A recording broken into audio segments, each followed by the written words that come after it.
सबसे बड़ा पद उस समय जब मैं कॉलेज में पढ़ता था तब की बात बता रहा हूँ, वो अभी भी शायद वैसे ही है, कोई फर्क नहीं आया।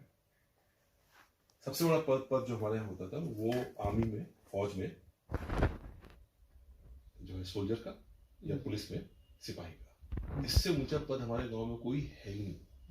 मैं उनके बीच में पला बड़ा हूं। तो आप हमेशा ध्यान रखिएगा, इंसान सपने उतने दिखता है जितना उसको आसपास दिखता है, उससे थोड़ा ज्यादा है। बिल्कुल हम जो चीज अपने आसपास देखते हैं उससे थोड़ा ज्यादा है। अगर वो पुलिस में सिपाही है तो हम सोच रहे हैं हम सब इंस्पेक्टर बन जाएंगे। इससे ज्यादा देख ही नहीं सकते, मतलब इससे ज्यादा आप विजुलाइज ही नहीं करेंगे उसे। तो हमारी भी कहानी कुछ ऐसी ही थी। शुरुआत होती है कि शुरुआत में मेरे पापा का ड्रीम था कि बस हाई स्कूल में फर्स्ट डिवीजन आ जाए, बस इससे बड़ा कोई ड्रीम था ही नहीं, क्योंकि फर्स्ट डिवीजन किसी का ही नहीं थी।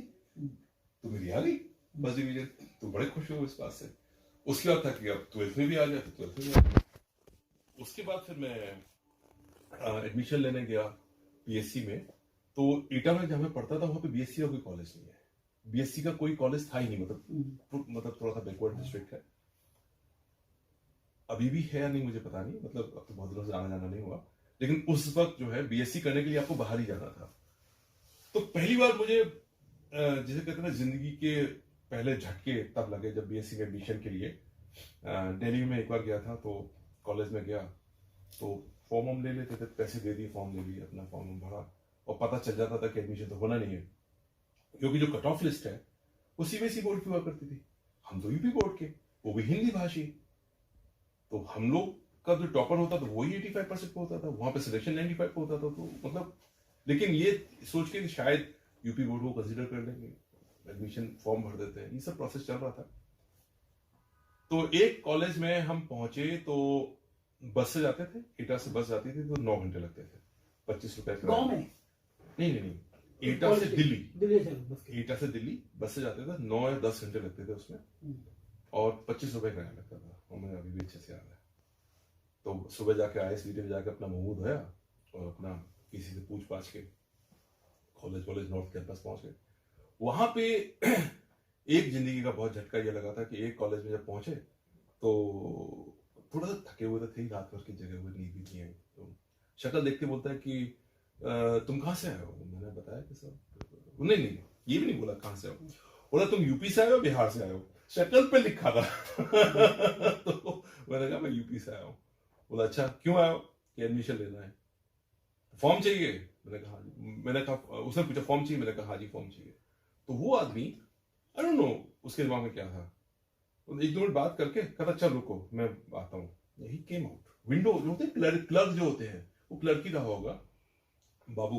वो उठ के बाहर आया और जो है आके मुझसे बोला कि अच्छा बताओ पिताजी क्या करते हैं? वो 1-2 प्रश्न पूछे, वो कंधे पे हाथ रख के देके चल दिया मुझे ऐसे बाहर के, और बोलता है देखो ऐसा है यहाँ दिल्ली में कोई हिल्ला नहीं रहेगा तुम्हारा, ठीक है?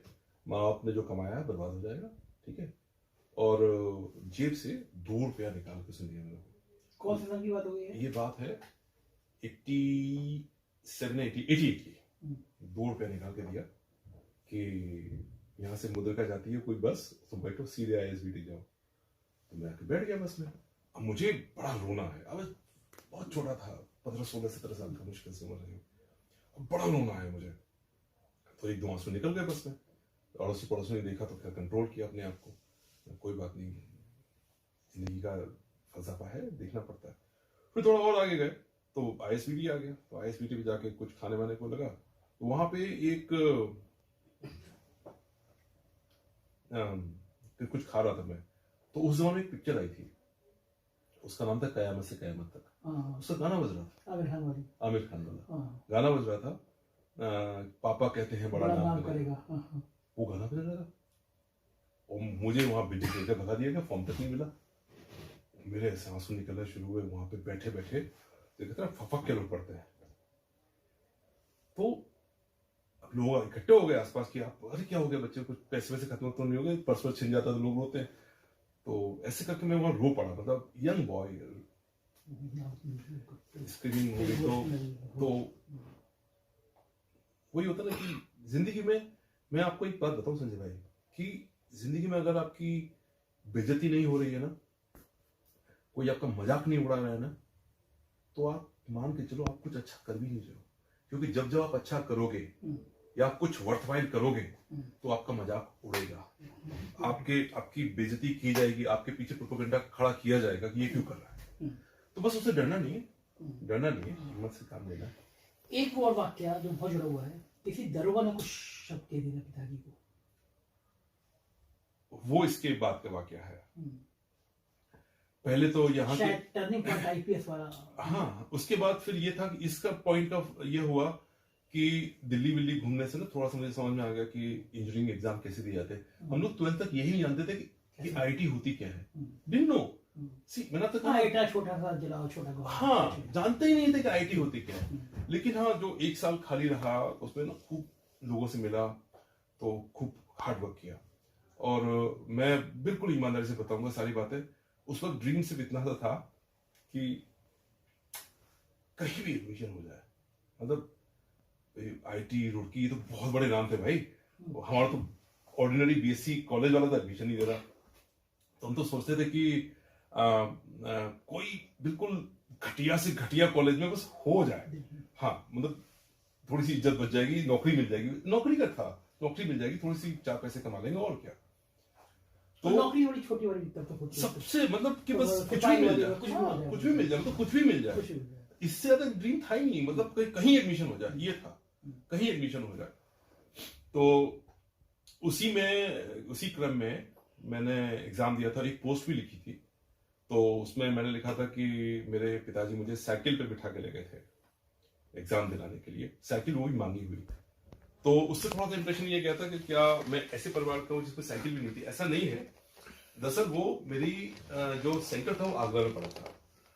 तो आगरा हम लोग बस से थे, तो वहां पे कोई हमारे रिश्तेदार लोग रहते थे पुलिस पीएससी में सूबेदार, उनके घर हम लोग रुके थे जाके। तो उनसे साइकिल मांगी थी। तो हमारे भाई साहब हैं, अभी भी हैं, रिटायर्ड हो गए। तो उस साइकिल पे बैठ के जब हम एग्जाम देने गए तो एयरफोर्स स्टेशन में कोई केंद्रीय विद्यालय है, वहां पर था सेंटर, मेरा अभी भी याद है। संजय, होता क्या, जैसे middle class, low middle class की फैमिली के बच्चे गांव जाते हैं, बच्चे क्या देखते हैं वहां पे। जब हमने देखा ना, तो देखा कि वहां पे बच्चे कार से आए हुए, और कार में भी ना उनके पेरेंट्स है, टीचर, कुछ कुछ उनको पढ़ाया जा रहा है। मैं ऐसे करके देख रहा हूँ, जो कार में भी पढ़ रहा है, इस किताब का नाम पढ़ रहा था, इस किताब का नाम क्या, हमने तो अपनी छोटी छोटी किताबें पढ़ी हुई थी। तो एकदम इसे कहते ना, डर गया, इतना बड़ा, इतने बड़े बड़े स्मार्ट लड़के, और मैं कहाँ कर पाऊंगा। सब इंग्लिश में बोले, इंग्लिश सुनते ही मैं डिप्रेशन में चला जाता था। यार ये तो इंग्लिश बोल रहा है, मुझे तो इंग्लिश आती नहीं है। आप देखो, हिंदी भाषा में सर यही होता है, अगर कोई अच्छी इंग्लिश बोलते तो बेचारा आधा होपलेस हो जाता है। अब आता हुआ नहीं लिख पाएगा कि मुझे इंग्लिश नहीं आती, इंग्लिश का इतना बड़ा हुआ है। तो जब ये हो रहा था तो माय फादर समझ गए इस बात को कि ये इनके मतलब नर्वस हो रहा है, ये बड़ी बड़ी गाड़ियां ये सब देख दाख के। तो हमको दूर ले गए वहां से, और समझदार इंसान थे मेरे फादर, दूर ले गए, वहां बिठा के उन्होंने कहा कि देखो, नवनीत कहते थे हमसे वो, कि हमने तुमको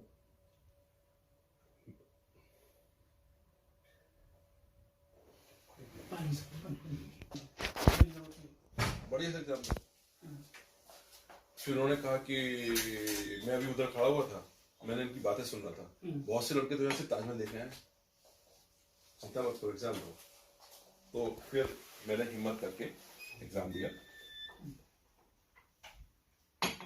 एक पेपर हो गया, दूसरे पेपर में थोड़ा सा बुखार हो गया, और तुरंत गए साइकिल पे, गोली लेके टैबलेट खिलाई मुझे, कहीं लिटा दिया वहीं पे घास में, कि बुखार न चल रहा है। लेकिन बस ईश्वर की बहुत कृपा थी, और वहां से पापा बैठे रहे, 2 दिन का एग्जाम होता था उन दिनों। तो हमसे बोले, फिर वो मैथ्स के ऊपर के बाद ही बोल दिए थे, बोले कितना हुआ, हमने इतना कर दिया, बोले तुम्हारा हो जाएगा, रुड़की है ये, रुड़की में ऐसे नहीं होता। बोले नहीं, हम बैठे हैं, हम सबसे पूछ रहे हैं कि तुम्हारे कितने हुए, तुम्हारे बहुत हुए, हो जाएगा तुम्हारा।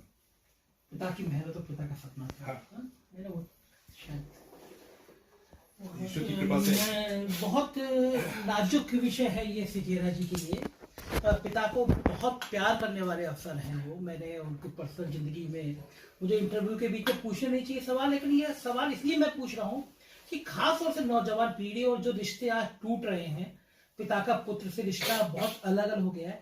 एक आईपीएस को आप देखिए, जानिए, महसूस करिए, उनकी आंखों में आंसू हैं, वो इंटरव्यू बीच में पानी पी रहे हैं, केवल उस पिता की याद में कि जो साइकिल से बिठा के अपने बेटे को लाया, एक एक पल को महसूस कर रहा है। आप उस रिश्ते की गहराई को महसूस करिए।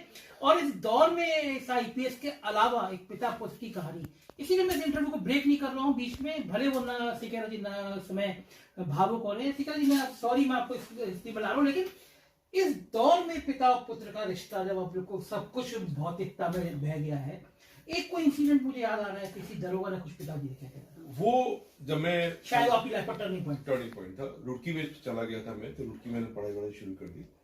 उसके बाद मेरे फादर ने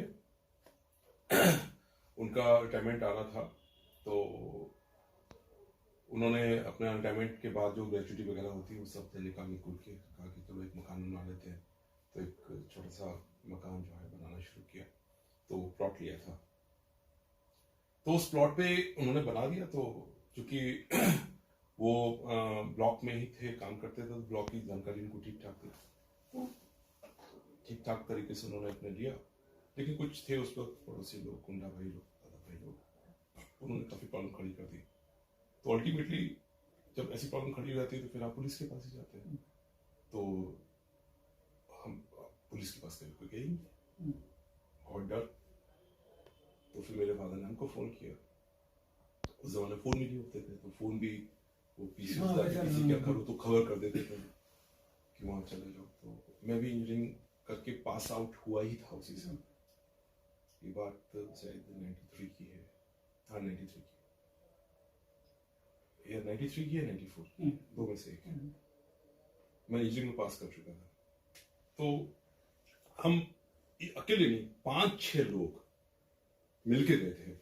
एक डिप्टी एसपी साहब थे, उनसे मिलने के लिए। इट वाज नॉट दरोगा, इट वाज डिप्टी एसपी। दरोगा वाज नाइस, मतलब जो सच है वही बताऊंगा आपको। उसने कहा था वो आप बिल्कुल सही है, थोड़ा सा आप उनसे मिल लीजिए। तो वहां हम मिलने गए, तो वो पहले से ही जैसे कहते हैं प्रीकंसीव्ड तैयारी थे कि हमको क्या बोलना है।